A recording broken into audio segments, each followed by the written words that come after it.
কি করেন, ভগবান কৃষ্ণকে ভোগ দেন, আর তাতে কি হন, সমস্ত দেব দেবী, সমস্ত জীব সন্তুষ্ট হয়ে যান। তো এই অক্ষয় তৃতীয়াতে এই অক্ষয় পাত্র লাভ করেছিলেন দ্রৌপদী।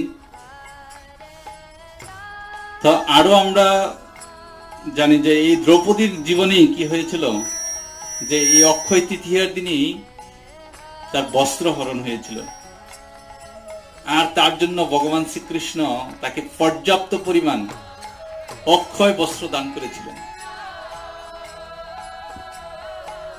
তো এই অক্ষয় তৃতীয়াতে বড় দুষ্কর্ম করেছিল কে? দুর্যোধনের ভ্রাতা। এই অক্ষয় তৃতীয়াতেই দুর্যোধনের ভ্রাতা দ্রৌপদীর